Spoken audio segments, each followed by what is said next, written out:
Welcome to the Startup Grind.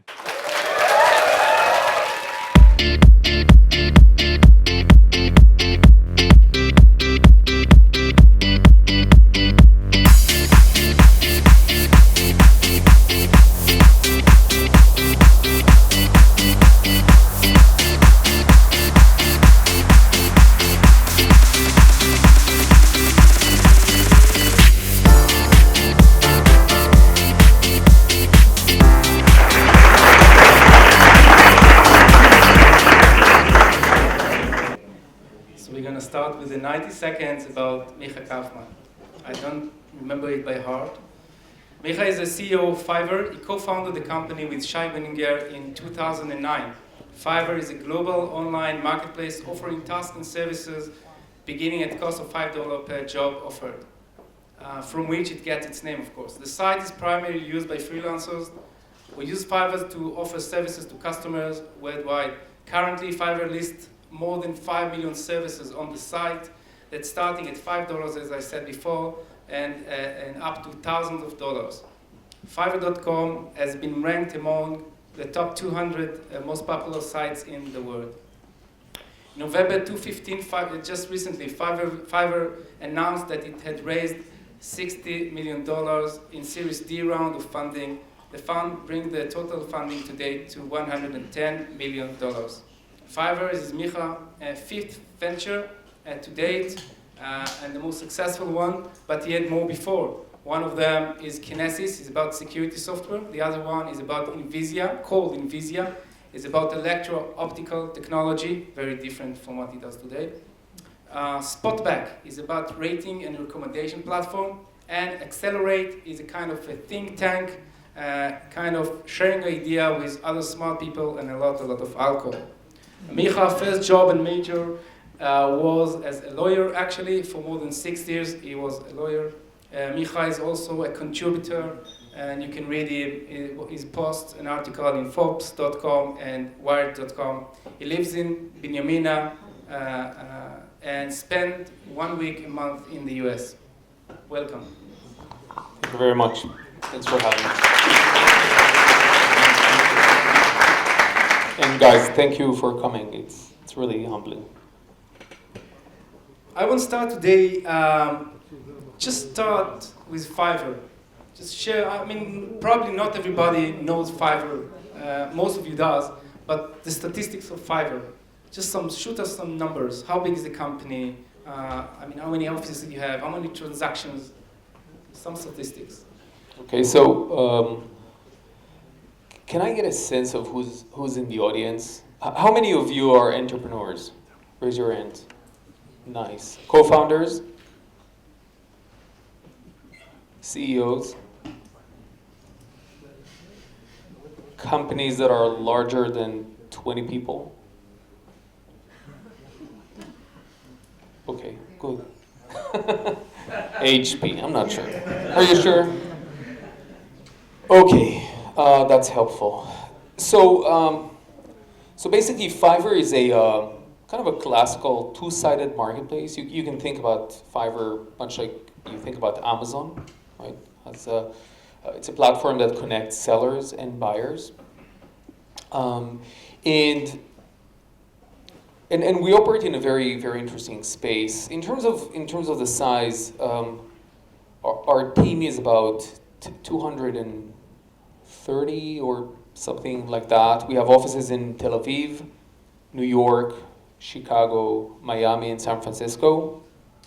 And really the reason, I mean, we started the company in Israel. We're very proud of that. It's a non-issue, by the way. It's not an Israeli company, it's a global company, and we made a point to treat the company as a global organization from day one, because we thought that this is going to be a global platform. And so we didn't want it to be culturally tied into any specific location. We wanted anyone who uses the platform to feel at home. And I think that this is important, but there's tremendous amount of talent here in Tel Aviv. And we actually started the company in Binyamina, not in Tel Aviv, at the basement or at home, as a self-funded company. venture, and then grew the company through the countryside of Binyamina and then to Tel Aviv. There's amazing talent here. In some areas, though, when you think about it, Israel as a center of excellence, we're very good at a lot of things. Consumer internet is not one of those. And there's a reason. I mean, I think being far from any meaningful, significant market, whether that is Asia or North America or Europe. In traditional e-commerce, for example, where it's operational driven, you need to be where most of your logistics are. In our case, we had this opportunity of creating this global, since we focus mostly on digital services, we didn't need the seller and buyer to actually physically meet. And therefore, we had the opportunity or the upside of connecting people from all around the world. And it really wasn't an issue about where we put our headquarters.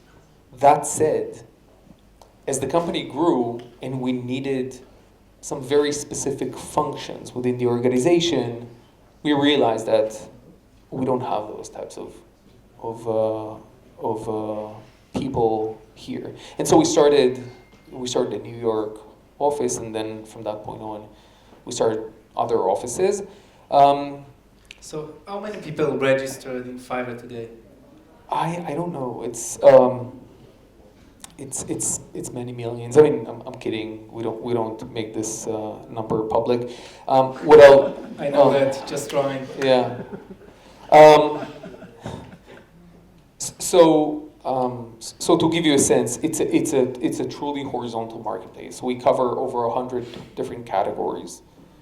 Each category, by the way, when you look at the total available market of each of our category, it's high double digit in the billions. I mean, take graphics and design, translation, music production, video, and so forth. And it's a very, very fast growing market. So it's over 100 categories. There's super high cross-category effect because most of our customers are SMBs, small and medium-sized businesses, and so they need a lot of what we have to offer. We're now doing. I mean, since we started in the beginning of 2010. Since then, we've processed over 25 million transactions. We're now running at a rate of around 1 million transactions a month, and it's growing super. So it's a business that is growing triple digits in percentages year over year. So it's a super fast growing business. Let's go back to the day when you started, or to the first year. Let's not. Seriously. But there is a very nice story about you booming up. There was this kind of an event. Something happened when Fiverr immediately grew up, and it's gonna be successful. Yeah. Well, there were some defining moments in growth. Given that it was not my first internet business, I decided that this time I didn't want to go through this process. And again, it's 6 years ago. Today, it's much more obvious. We're all experts in that. But I didn't want to go through this process of, needing to come to the office every day and turn something to generate electricity. It's to do this media hyping and start with the performance marketing and stuff like that to just get things off the ground. My thesis was that if we cannot grow organically, virally, from day one, to have this grassroots effect from day one, performance marketing is not going to work anyway. So we decided not to raise money, to go bootstrap. We were just two founders. We started the business. We've hacked the entire thing ourselves. We coded it. We designed it. And that was a process. And then the idea, we had an agreement between the two of us that we're not gonna hype it. We're not gonna game it. And so we really just told 2 or 3 friends when we've opened it up. And it's user generated. Think about Amazon as a platform with no products. Okay, so You need inventory.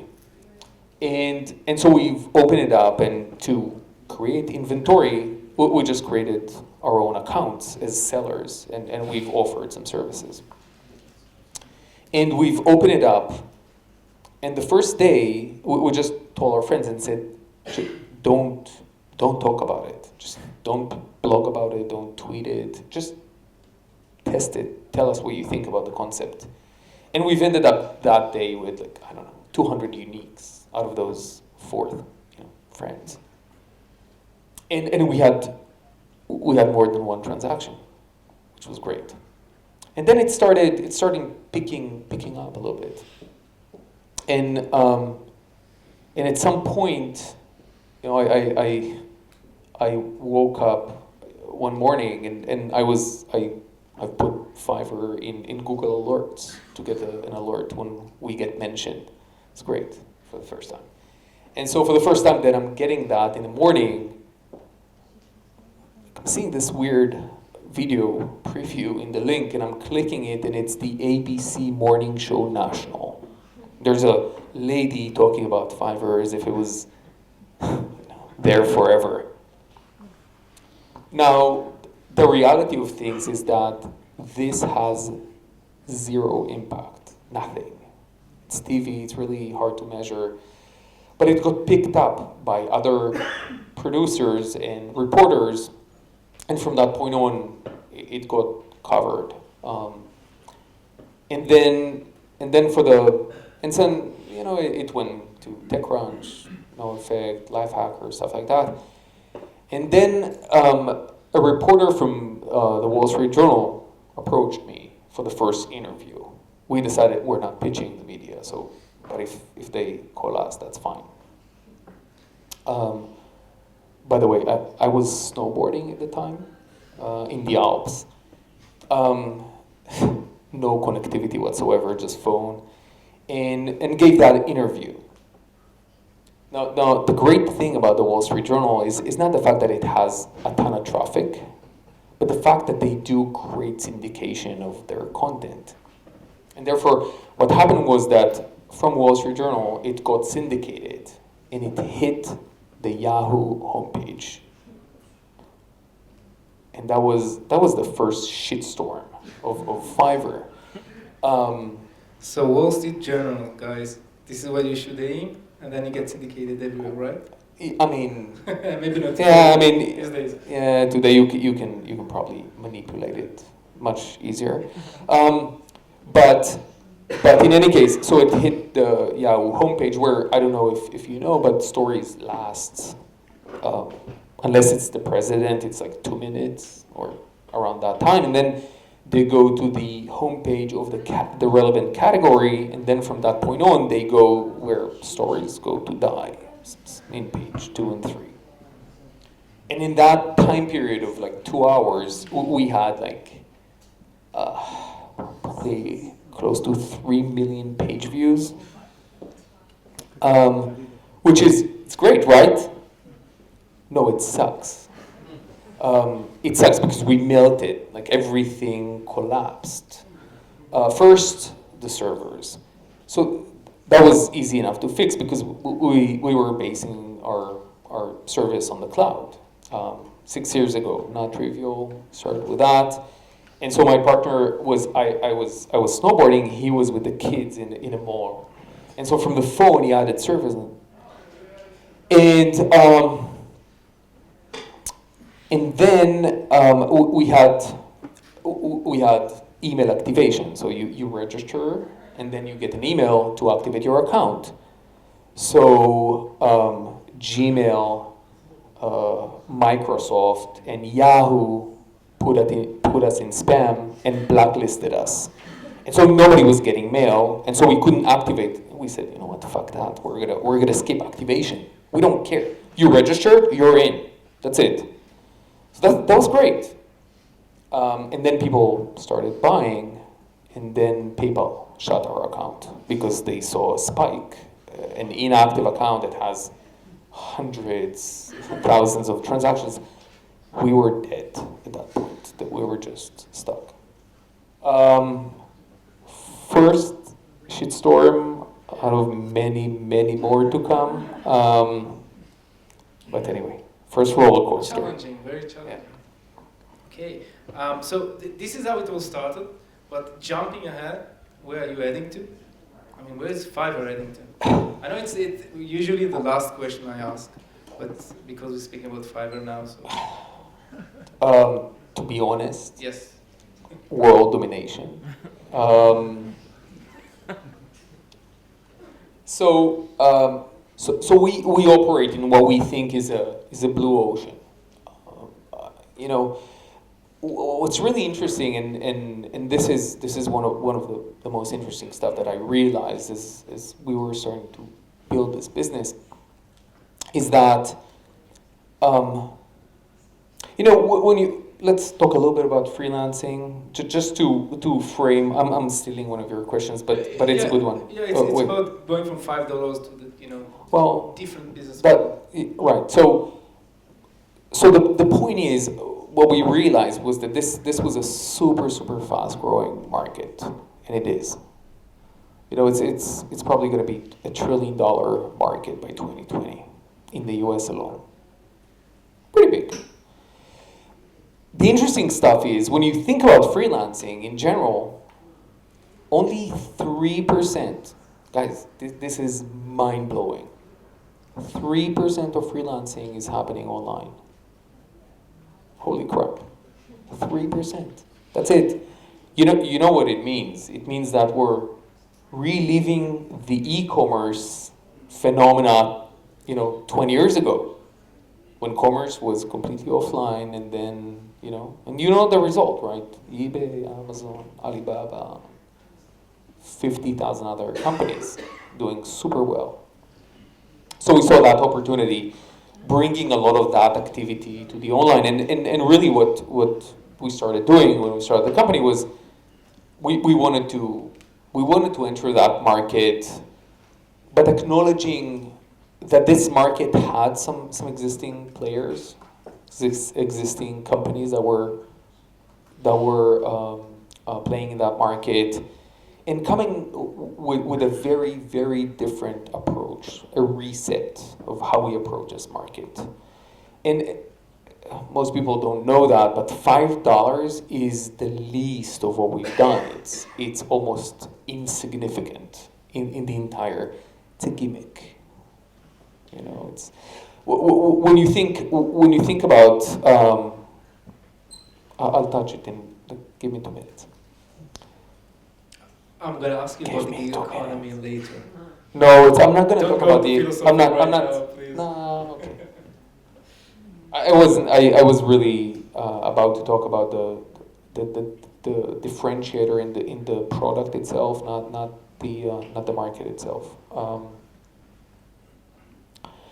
So basically, when you think about our space, it's we think like an e-commerce company. We think like a catalog company. It's not trivial. Maybe it is to you now, 6 years after. But basically, when we've looked at the existing companies that were playing in that market, they were labor markets, not e-commerce companies. So when you think about the transaction, it had a ton of friction in it. You know why? Because it's P2P, right? In e-commerce, the largest challenge is fulfillment. It's getting, a product that sits on an inventory to a specific customer. It's a big challenge, but that's the challenge. In our space, it's people at both sides of the equation. It's terrible. Seriously, guys. It's a bad idea to begin with. Like, connecting two people, it rarely works. We're not, as human beings, we're not wired to agree on stuff. So it's really hard to close a transaction. And so what happens is, the old approach was kind of the reverse auction, like eBay back in the day, right? Where you need a project done. You need to write the specification for that project. You need to file it. You need to wait for it to be approved. Then you need to wait for the labor force to bid on that project. Then you need to vet those biddings. And then you need to negotiate the terms. Who wants that? Seriously, right? And then you get the software to remotely manage people. Who wants that? I don't know. Maybe enterprise customers, maybe, very large. I shouldn't name names. It's my job, so. Yeah. We still. Where they need remote teams in the traditional outsourcing. But we said it's a new economy. It's a do-it-for-me economy. It's getting things done. We want people to order and forget. Just get it done with. So we were thinking through this paradigm of e-commerce, which is browse, search, buy. It's that simple. We've been educated for 20 years to do this. And so we wanted to bring that and to reset the thinking of we're not a labor market, we're an e-commerce business, we're a catalog business. So what we've created is what we call the service as a product concept, which is it's almost like a new language, a new operating system that allows those sellers, those talented, creative individuals to package their skills as very well-defined products. Scope, timing, price. When you do that, they become items on our catalog. And now we manage a catalog. We don't manage a labor market. So this was a huge, it's simple, right? But the biggest challenge in what all of you are doing as entrepreneurs is the reduction of complex ideas into simple products. And whomever, if you've tried this, it's probably building simple products is the hardest thing you can do. It's really hard. So we came up with this concept that $5 was taking another layer of the friction. Why? Because price negotiation is another friction. So we said, no, we're not going to have that. We're going to have a single price. People are smart enough to slice their talent, their creativity in small doses they can do really quickly. And this lasts for about a year. And then 4 or 5 years ago, we started expanding this. And today we're doing every day, transactions of $10,000 and around that area. So for a single transaction. Did you know that? Did you know that Fiverr is doing transactions with thousands of dollars? I didn't.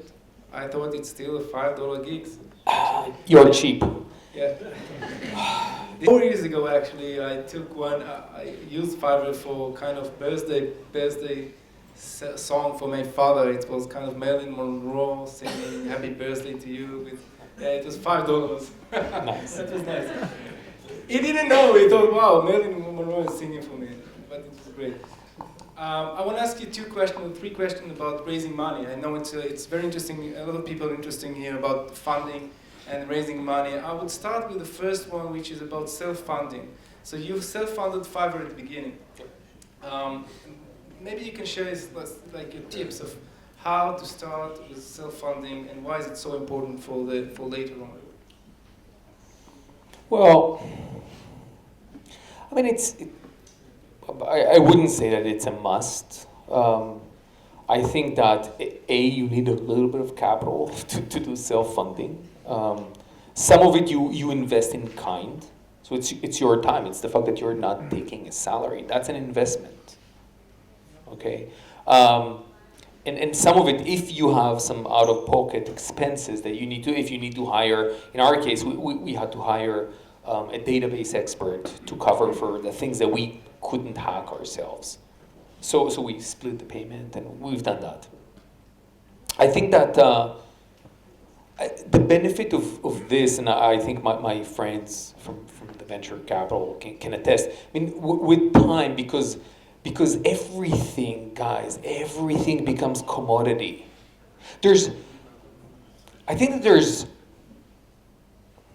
It's interesting. I think that the only thing that is not commodity is human capital. That's the only thing that remained. Everything else is commodity. Ideas, don't fall in love. Nobody cares about your stupid idea. if you can't execute it, it's nothing. Technology, super commodity today. Nothing. So no barrier. Right? The only thing is the ability to execute. It's the human capital. It's your team. It's you. So I think knowing that people are getting judged by their ability to execute, focus on proving that. Focus on showing that you stand, apart from the rest by being able to execute, being able to validate your ideas for a venture. And so doing that without having the burden of dealing with investors, having the complexity of setting up a board, of focusing on reporting every month and on doing board meetings and on doing stuff like that. If you don't have to, just postpone it until you are bullish enough to say, I think I have something. I validated the first step, and now I'm ready to take the next one. And I was driving here with one of our team members, and we were talking about that in the car, and he was asking me, about raising money and about when did I know that it was the right time and so forth. And I said, when I was, bullish enough about the opportunity, each time I validated, I've hit a milestone, regardless of how much money we had in the bank. We had or we didn't. I mean, we were lucky enough to always have, sufficient capital to run, a year, and then we raised money because it was an opportunity, because it was the right time to shift gears and accelerate the business. So it's not a must do, self-funding. There's so many different ways and vehicles and stuff, and it depends also on how experienced are you. I want to make one comment about that, about experience, and I think it's. Now I'm seeing so many entrepreneurs. I'm a part of, from being, the co-founder and CEO of Fiverr. I'm also an angel investor, and I'm also a partner at a fund, and so I see a lot of right now, because of the fact that technology and ideas are such a commodity and so easy to start a company. In my view, it's too easy to start a company. Because it's so easy, there's so many shitty companies out there. I'm sorry, like I love entrepreneurs and I want them to succeed, and it's great. Power to the people. But some of you here or out there are not ready yet. Take your time. You're 18, you're 20. What's the rush? Go work somewhere. Get some experience. The problem is, okay, screw that. There's a lot of companies. That's great. But you know what happens? The signal to noise is impossible. It's like the good ones are having, a harder time surfacing, above the noise, because there's so much noise out there. And then if you work a few years, just getting experience, you get some networking, and you get some sufficient money, you can run for a year or so. So it must help. Maybe this is one of the tips you're giving. Just wait a bit, work a while, and and this is something I tell the team at Fiverr. I tell people, stick around. Stick around, because you're experiencing an amazing thing. You're experiencing a story of growth, and you're seeing it. You're being a part of that. You don't get those opportunities 17 times in your career. You're lucky if you get it once. Sit down. Sit down and wait. Why? My reference is, look, do you guys know the story of the PayPal mafia? Okay, so for those who don't know the PayPal Mafia, basically look at PayPal, look at the first 200 employees of PayPal. They are the entrepreneurs, the CEOs of the coolest companies in the world right now, including Elon Musk and including Peter Thiel. And so stick around. You're experiencing something that will profoundly change the way you think about building a business. So I think there's so much rush. It's a generational thing. It's millennials, Gen Z. I get it. You need to switch jobs every year. Great. Okay, but no, seriously. The expertise that you gain if you join the right company is priceless, and you're young. You have I started. Maybe I shouldn't say that, but I started Fiverr when I was 38. Yeah, I'm over the hill. I know, but seriously, guys, what's up? Yeah, but you started before with some other companies, so.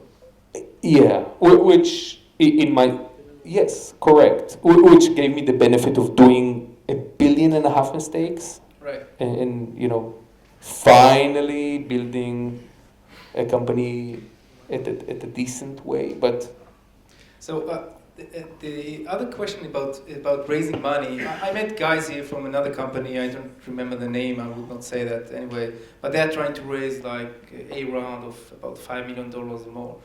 Now you managed to raise $110 million from VCs like Bessemer, which funded the companies like LinkedIn, Skype, and Pinterest. VCs like Accel partners, right? Facebook, Slack, Dropbox. How do you choose your investors, and how do you reach these high-class VCs? Carefully. Yeah.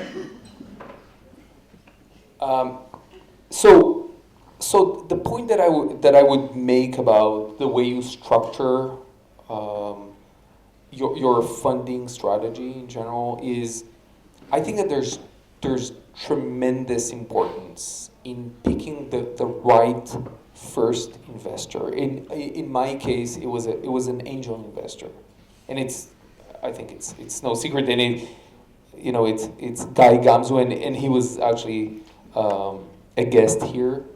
One of our first guests, right? Phenomenal person. I didn't know him before Fiverr. Today he's one of my closest friends. But the way we've done that first transaction, the first investment, dictated the entire path of how we raised money from that point on. The way we thought, the approach, the simplicity, the no structure approach, the plain vanilla approach dictated so much. Now, getting VCs to do that, and VCs can attest to that or deny, to join on a no structure, on a plain vanilla transaction is really, really hard. Which means that you need to have a very sexy company. I mean, and I was lucky, it's luck, to have one. And so we were able to maintain that, and as more and more investors join in a very plain structure, they fall in love with it, and it scales. I think that again, in my my personal experience, it was a lot of experience. I've raised money, many times before Fiverr, and I think I've made every possible mistake in choosing investors, in timing and structuring and everything. And here I was super picky. It was really about creating relationships with investors and understand to the level of knowing their kids, of drinking coffee with them once a month before they were investors, in getting drunk with them. Good idea. Um, unless you talk too much when you're drunk, which in that case, or you find yourself, waking up in strange beds. Um, but basically, it's really a good idea because it creates an alignment, an understanding, an alignment around the strategy of the company.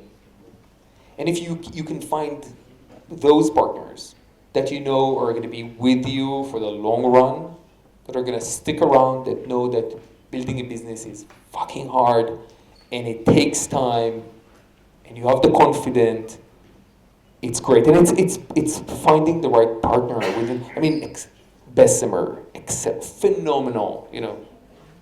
Home run after home run, great. But they have many partners, and it's really about finding the right champion and creating that relationship, and also not. I mean, if you can create a situation where you don't need to pitch your company, that's the best thing possible. And again, I was very lucky in that sense.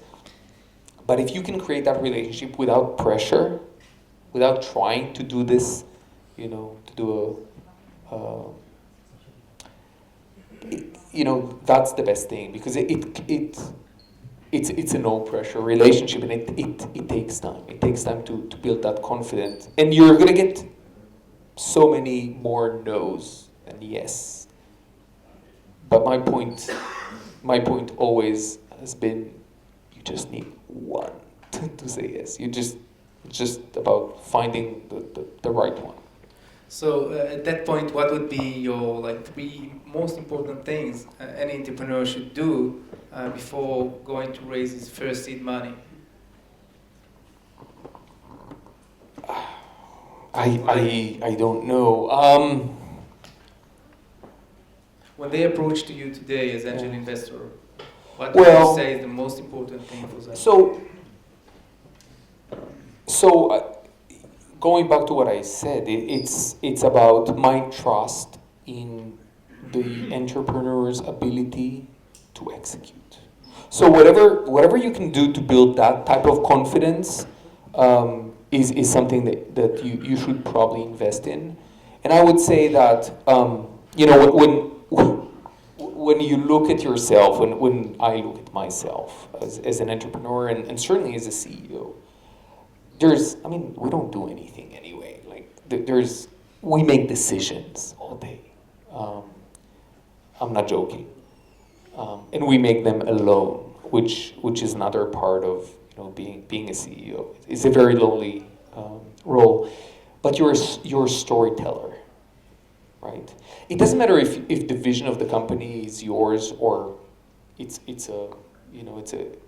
a vision that is the sum of all the ideas from the team. You're the storyteller. You should push for the vision and align the entire organization around that. If you don't have those skills of telling the story of your company in a compelling way, if you're not a leader in type, and you cannot persuade people that you can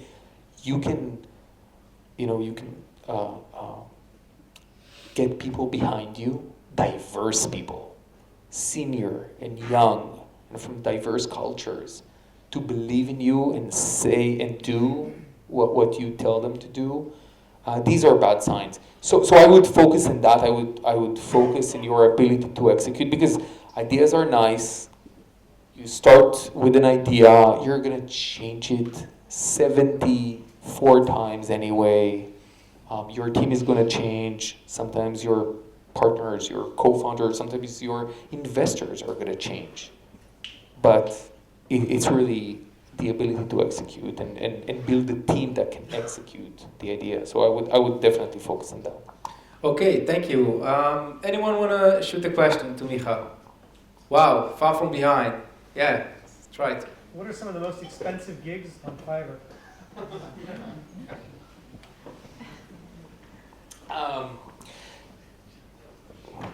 Nothing eclectic. I think when you think about the diversity of things that we cover,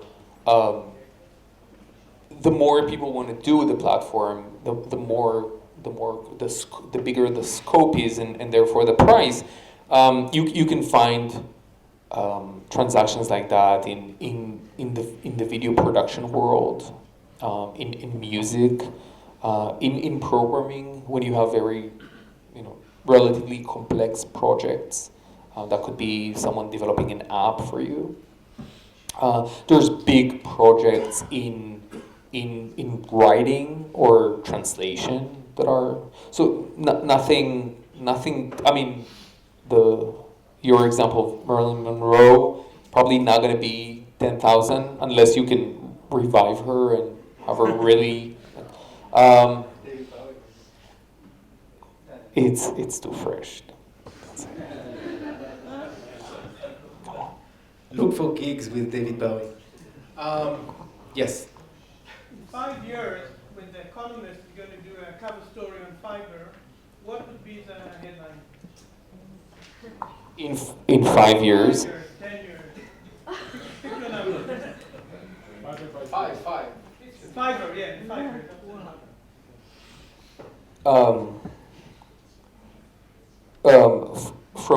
From a $5 platform, from Binyamina to a multi-billion-dollar business, biting the tails of the largest, 5 to 5 billion. 50, you mean? 50. Think big. Yes. Why did you choose to launch Fiverr Faces as a separate app? And why was that the first app? That was an experiment. What we wanted to do is we wanted to take a vertical, one of our successful verticals, and do an experiment around creating a specialized app for that vertical to see, how well that is doing on its own. That wasn't a great success, by the way. But it's about one of our core family values is taking risks, and it's about that. It was about risk taking to try something, and then in most cases you fail, and that's fine.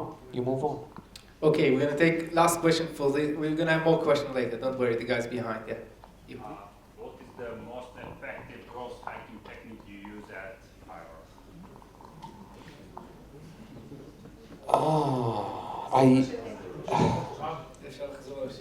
So what was the most effective growth hacking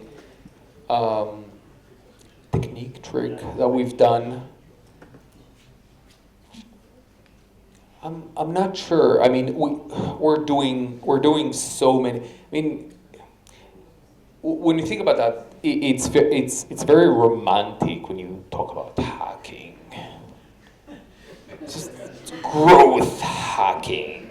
So you do freaking A/B testing on funnels and stuff like that. It's much less sexy when you actually, call it by its real name. There's a lot of things that you do. I mean, one of the reasons why Fiverr grew to its size and is continuing to grow is because I'm going to use a slightly technical term that maybe all of you know, but for me it was 3 years ago was big news. The viral coefficiency is very high, meaning that whatever we do, we get amplified. So when you have a high viral coefficient and you can improve that, it starts making sense also to do paid marketing, because everything you do paid marketing and then you amplify that by its organic viral coefficient. It's really hard. It's like asking me, what is the biggest mistake that you've done? I don't know. I make 3,000 a day. I'm not giving them. I'm not scoring them. So it's really hard to say which. It's about continuously challenging your funnels, challenging your flows, starting from the top of the funnel and going down and improving that, and understanding also on why? What are you trying to achieve? Are you, are you pushing for more registrations or more transactions or more sellers or more buyers or more shares or and focusing around those areas? But basically, when you think about growth hacking, it's about thinking about the entire cycle, right? From acquisition to activation and spend and retention and virality and so forth. And it's taking care of each of those components. There's never one thing that you do that is the home run. It's hard work every day. Okay, thank you. I want to go back a little back in time, just a little bit. Not many of you know, Micha, he said he lived in Binyamina, but before that he lived in Haifa, and he actually born in Kibbutz Achotrim, which is nice, because we share some stuff together. How was this, born in a kibbutz, moving to Haifa, not being part of like the Tel Aviv people, how is this affected in any way on you as an entrepreneur? No. No. Okay, let's go. Never mind. I have full of questions, but we're very late of time about like your father and We stuff. can talk about my father. He's an incredible person. But I mean, but it wasn't Haifa. It was. I think it's a. I think a lot is driven by your environment and seeing my dad's career. I don't know if he would like me to tell the story, but I'll do it anyway. Yes. So I was born in a kibbutz, and he started getting his education in the Technion when he was relatively older than like 30 plus, in the kibbutz while working on a tractor and stuff like that. And it took him a lot of time because there was a war in the middle and so forth, and he was eventually he became an engineer, and he was and at that point we decided to leave the kibbutz, and we were broke. We had nothing, literally. We were poor, and he was looking for a job at that time, and he was out of job and looking for a place, and eventually after many struggles, he went to a company, and they said, we don't have a position for an engineer, but if you wanna draw sketches, a technical drawing, we'll have you. And the story is that 10 years afterwards, he was the CEO of that company. That was an American company. And from that point on, he went to become one of the leading semiconductor executives in the world, manage the business and M&As of Applied Material, and he started KLA Tencor in Israel and so forth. So really, and I think that seeing that story, building companies is a struggle. It's hard work.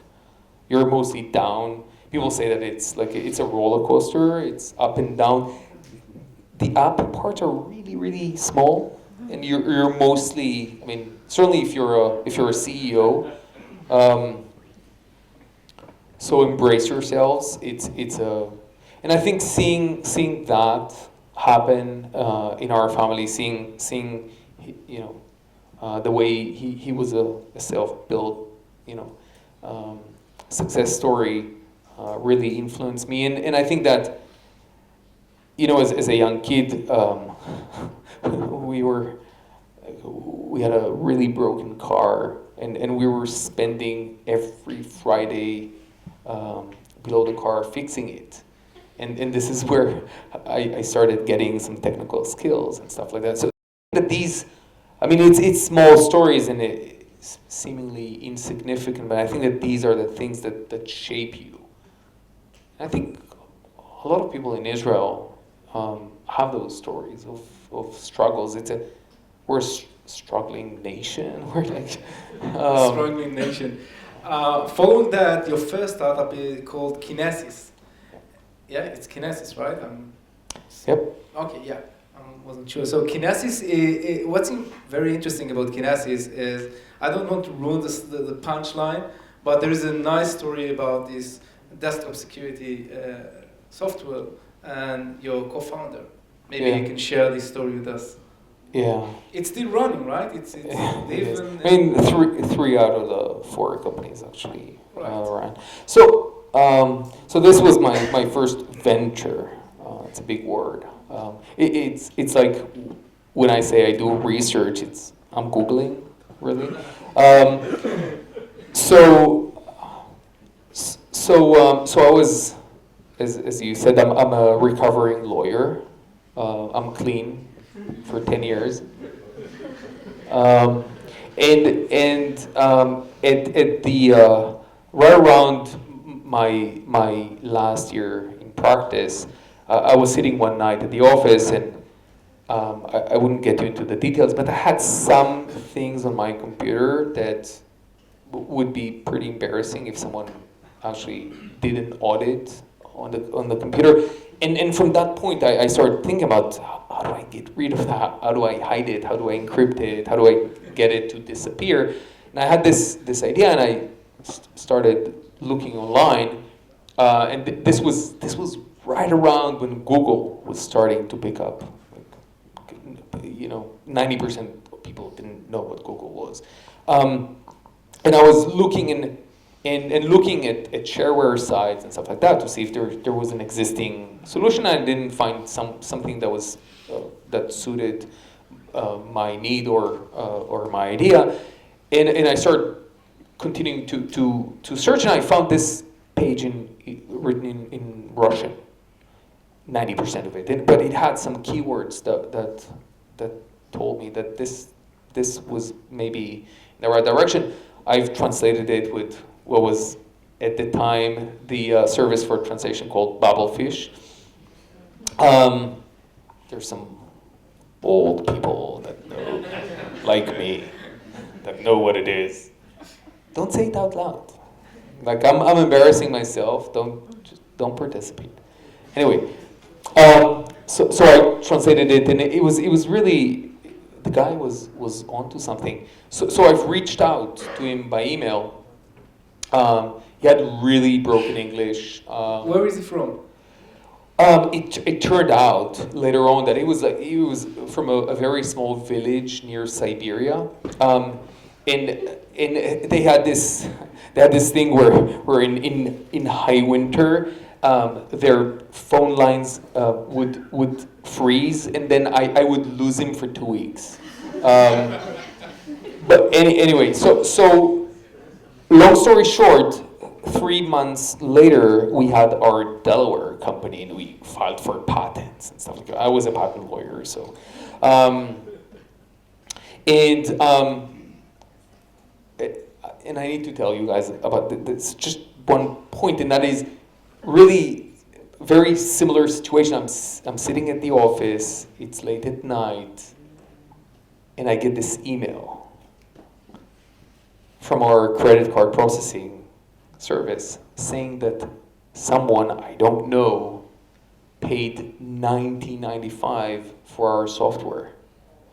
Guys, this is the sweetest $20 I've ever made in my entire life. There's nothing that will compare to this. Anyway, so we started. So I was still practicing. He was an IT manager at a bank somewhere. And he didn't like that. He wanted to be a full-time programmer and stuff like that. And we had this software, and it was, anyway. Fast forward, we found ourselves, selling site licenses for companies like Deloitte and Merrill Lynch, and which completely were clueless about the fact that we were just 2 people. I was answering. The legal emails as our legal counsel, and the sales as the salesperson, and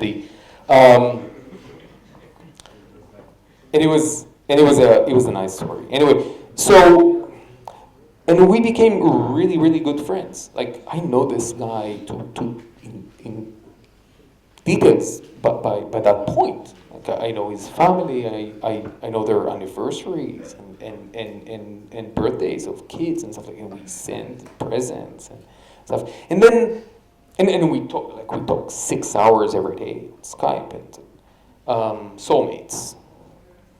And so we decided, I left my practice, long story. And so we had this opportunity to meet. He by the way, it was a huge success for all of us. I put some money aside for him. That was like an exit. He moved to Moscow, and from there to Paris, and it was like, yeah, we made it. And so we scheduled to meet finally after like 3 years of working and like video and stuff.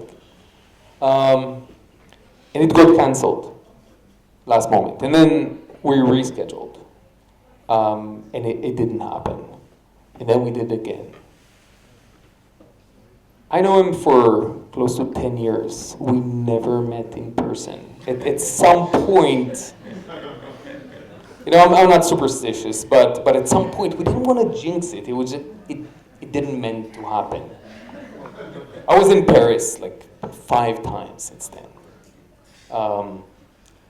But it's what's really great about this story is the fact that this is pre-social networking. It's like, what are the chances of this is a true internet story. This is why the internet is so great. There's so many things that are fucked up with the internet. It's amazing. Think about that. Think about 2 people that are changing each other's lives. And not meeting in person. Anyway. Great stories, isn't it? I mean, you meet someone 10 years later, is your co-founder, you get revenues, but you just speak by Skype. You use Skype a lot. You write a lot and you talk a lot about the gig economy. Anyone knows what gig economy is? Anyone? Yes, brave enough? You have 2. Okay, in a short, what is gig economy all about? And what's like the trend you are speaking about? I don't know exactly what it is. I mean, there's so many different terms that are being used to describe what's happening. Some call it the sharing economy, the collaborative economy, the gig economy, the freelancing economy. It doesn't matter. Basically, I'll get philosophical for a second. I truly believe that we're witnessing what anthropologists in 10 years, 10 years from now are going to look back and say that this was probably the 3rd wave of the Industrial Revolution. It's that big. It's the first time that the 9 to 5 concept that all of us grew on is being seriously challenged. When you look at freelancing in the US, and the US is like 1/3 of the world, okay? Last year, it's about 32, 33, 34% of the American workforce freelancing. It's cray-cray, like we say in New York. It's crazy. It's seriously crazy. And it's probably going to be 40% by 2020. And as I've said, it's going to be about $1 trillion. It's a huge cultural change. We don't even grasp the how big it is, that this change. It's changing the fabric of society. Yeah, I know I'm being a little bit dramatic, but basically it's about being, sitting in your underwear after the gym, putting a laptop and working. And it's not, seeing people saying yes. Make sure that your camera is not open, but seriously, I have a sticker for that. So, I always have a sticker. Guys, put the sticker on your camera. Stick it off. Or on your kid's camera at least. but this is, I mean, when I talk about the cultural fabric, like think about the people that are not going to the office every day. There's something in their cultural interaction that is missing. You know, they're lonely sometimes. And so acknowledging that, and I mean, we actually coined, or were one of the first to coin the term gig economy. But we didn't invent that movement from 9 to 5 to freelancing. I would like to say we did, but we didn't. But we were there at the right time to understand that this is happening. There's a new generation, millennials, under 35, are becoming the largest group in the workforce right now. And and I say they because I'm not a millennial, they think different about work, about financial independence, about time management. And I think that is changing. And so one of the first things that we've done when we started Fiverr, I said, when people join Fiverr, I don't want them to become usernames. I want them to become community members of like-minded people. You're joining a group of people that are trying or living this way of life, and we can connect you so you're less lonely, right? So understanding that it's a huge macro change. It's not, it's not a fad. When speaking of investors, when I was speaking to investors 5 years ago, and I was saying gig economy, you know how dogs do with their heads when you make a strange sound. They do like this with the head, like I don't get you. What? That was the reaction. It was like they thought that this, it might be a fad. It might be a trend that is going to pass. And I think today nobody's challenging this. Look at Uber, Airbnb, Kickstarter. It's not just people embracing this on the supply side because it's great. It's all of us. I mean, we take that for granted, and it's been around since 2011. It's not 20 years. It just started. The thing about Uber is a great example. They started in San Francisco. San Francisco in 2011 was a $120 million city for the taxi and limo business. Tiny. 5 taxis, you couldn't get a taxi. So it was really small. Last year, Uber's market in San Francisco was over $500 million. How's that possible? The market is 120. No, it's not. It's not because it was inefficient. It wasn't accessible. Not too many people used it. They made that through technology, through being a technology company.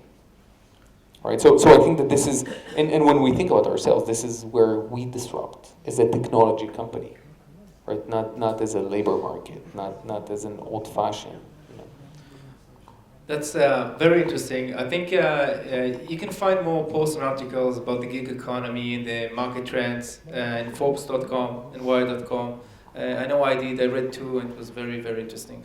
I want to take you for some software questions. We have these 1-minute questions, yes or no questions. No. So you have to answer fast, and you guys just get ready with 2-3 questions I'm going to ask you for yes/no questions to Micha later. Founder versus co-founders. It doesn't matter. Doesn't matter. Okay. Do you need a business plan? Yes or no? Yes. Yes. Yes. Crowdfunding? Yes or no? Sure. Co-working spaces? Sure. Exit fast or grow a company? It depends on the company. Prototype versus user validation? it's not two opposites.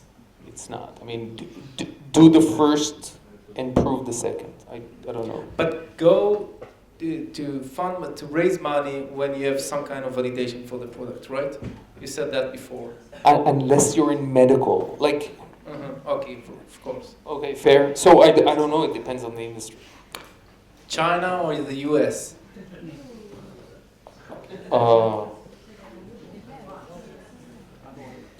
Well, if you know how to do business in China, probably China. Okay. Go to market globally or locally? Globally, if you can.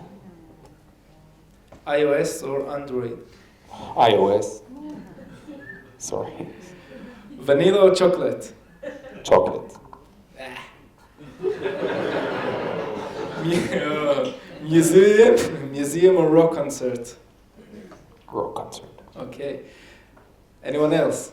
Want to shoot yes/no questions? Just yes/no questions. No. Yes. Will marijuana ever be on Fiverr? Is it a service? As a service, you mean? If you can offer it as a service, maybe.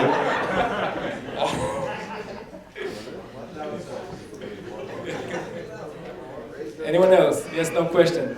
Startup bubble? Shh. One second. Okay. Startup bubble? Yes or no? No. I like it. One more. Let's take one more. No. Okay. Yes. Do you think freelancers can really make a proper living from They do. Trust me, they do. like there's a lot of competition, so people want to pay the cheapest they can for Well, not necessarily. I mean, sure. In some cases, people are driven by are really price centric. But I think that you know when you look at freelancers, and it would be the same as saying that nobody's ever going to buy an Apple or a Sony product because they're too expensive, and they're going to opt into the cheapest alternatives. Is that correct? No, it's not. So when you think about a freelancer, and we think about a freelancer, it's really very similar to thinking about a brand. You know, freelancers have this concept of brand me. I'm the brand. There are people that are the Sonys of categories. Are the people that are, you know, are being more competitive by offering simpler, simpler services. It's not the case, and I had this. There's a whole. It's like e-commerce 20 years ago. There's a huge anxiety about new stuff, right? This is a long yes. It wasn't a yes/no question. Come on. It's about freelance or full-time job. Right. Well, he just said. I would say freelance, right? Yeah. I want to have like 3 more questions about entrepreneurs because some questions people are asked me before. I wanted people to get ready and to ask questions. So, if Fiverr today and you as a CEO are looking for new technology, new investment, what kind of technology would you look for today in today's market? It's not a theoretical question. We are. Okay. I think that very similar to any other big catalog business, we're looking for technologies that could complement or give us a shortcut of not needing to develop those technologies ourselves around big data structure and analytics, around very sophisticated search that has AI components in it. Things around category management, security, anti-fraud, stuff. Think about what would Amazon look for. Okay. I mean, it's probably going to be the same. Okay. And we have more money. I mean, they're not making money for 20 years. They're not profitable. It's all Which field, we are. you know. Okay. But we are powered by Google, so it's fine. Is Google profitable? Is Google profitable? Oh. Alphabet, isn't it? The three most important tips an entrepreneur, you would give an entrepreneur in when he's looking for seed investment and just growing his company. Like what the most important thing would be? It's really hard to pick. Invest in people. Like choosing the right people for your companies is a make or break to the business. Acknowledge one simple truth, and that is you don't know anything. The good news is nobody else does as well. Don't trust people that tell you that they know how things should be done. They don't. They're full of themselves. They don't know. Nobody knows. I know shit. Nobody knows. I was telling you, I mean, the difference between me now and 10 years ago, 90% of what I was doing were mistakes. Now it's like 87. It's a big difference. But, so learn, invest time in becoming better. It's a journey, and you're never gonna get to an ending point. There's no end point. You're never gonna reach anywhere. It's a journey. It never stops. If you don't have what it takes to stick around and go through the struggle, don't start. Just don't. It's gonna be bad. It's gonna be ugly.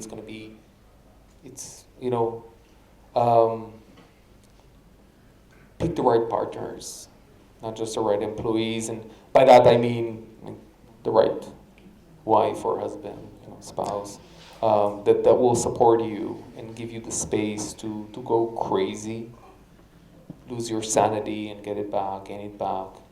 Go drunk with investors and stuff. Also. Yeah. More questions for you. I'll take from behind. The one behind you. Yeah, this guy. The market of freelancing in Israel, is it trending faster than other countries? No. The question was, is the Israeli freelancing market trending faster than outside of the US, Israel? No, I think. No is good. No. Yes. Yeah, you.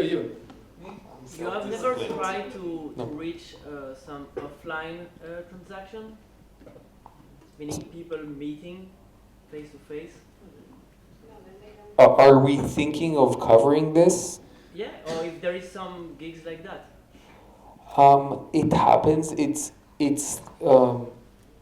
We see less of those types of transactions. We're not a physical marketplace for dog walkers and babysitters and house, cleaners. We don't focus on that. And you think there is no market for that? Oh yeah. Of course there is. I mean, you have Amazon is in that business. I mean, you want to clean your house, go to Amazon. There is a business. It's a higher friction business. It's hyper local because nobody's gonna drive 200 miles to walk your dog. So you need to have enough supply and demand in a two-stop, bus route. So you need to create that liquidity in a very small area, and there's security issues, and you need to vet those people because you don't know, send a mass murderer to someone's house to clean it. So there's other aspects that we wanted to avoid, and I think from day one it really allowed us to build a global business, which you can't do on a local basis. Nobody has enough, concentration. Maybe not even Facebook in all of the world. Of course they do in a lot of places. So it's really challenging. Would we ever get to that business? Maybe. Thank you. Yep, you. Fiverr is a unicorn. So when you think about ever going to an IPO, you need to know your value. And I'm, as an entrepreneur, when I'm going to an investor, I want to know how much equity should I give him. What's your considerations when you're going to investor, the amount of equity you give? What was the question? The question was are you going IPO? No. He's a unicorn. If he ever goes to an IPO, he has a way to know his value. But me as an entrepreneur of a startup, I want to know how much equity should I give to an investor. So the question is, how do you know how much equity you need to give when you're starting up and you have a very young venture? Truly, I'm not avoiding the question. It's really complex. And it depends on what type of business, how much money are you raising. I've seen seed runs in Crunchbase of $100 million seed. That's probably China. But so it depends. Usually, it's around you at those rounds you get around 20 to 30% dilution. Is that a rule of thumb? No, it's not. I mean, maybe you have a crazy big idea and you can persuade people to do that on a lower dilution. I don't know. It really depends. But seriously, who cares? Who cares if it's 20 or 25 or 30? Who cares? I mean, it's not really important. Is it a great investor? Will it increase your likelihood of succeed? Are they going to stick around and help you raise more money?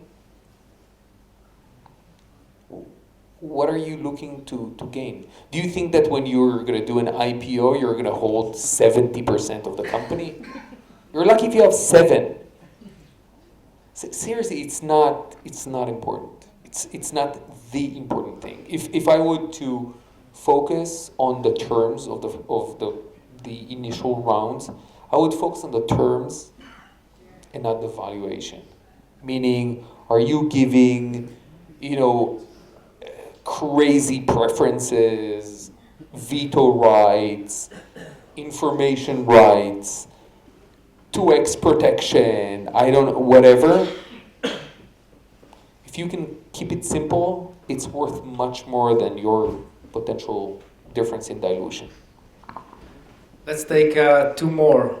Someone from the, okay, yeah. I have a couple of questions, so I'll choose one. I was wondering what would be the difference from what you've learned of operating Fiverr on the web and on mobile in terms of services or consumption.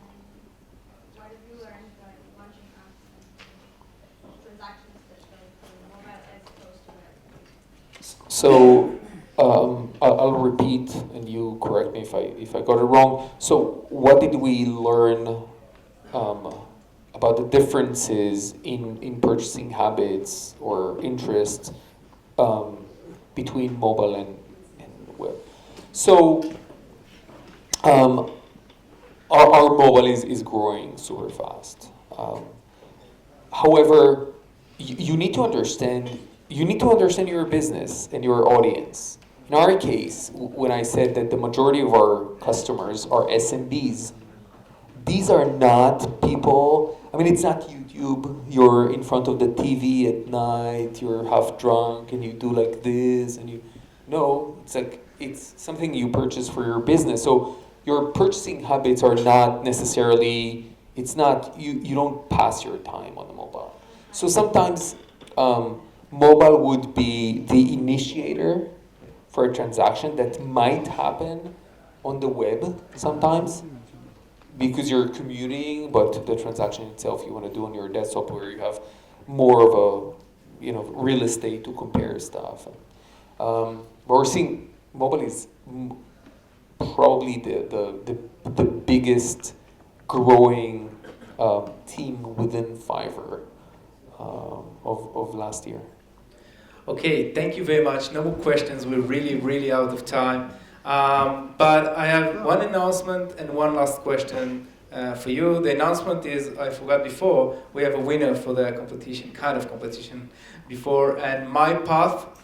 So you were chosen. Where's the guys from My Path? So we'll see you next time. Great job. And the last question always is about you, Micha. And we call it the Peter Pan question, and it's about what would you do when you grow up? Seriously, I'll never have an answer for this question. I said it's a journey. We never get anywhere. It's but it's fun. Enjoy the journey. It's the most enjoyable thing. I was always looking for someone who says we'll go to politics later, No, but it's not. not the kind of people we meet here. Thank you very much. Thank you for coming here tonight.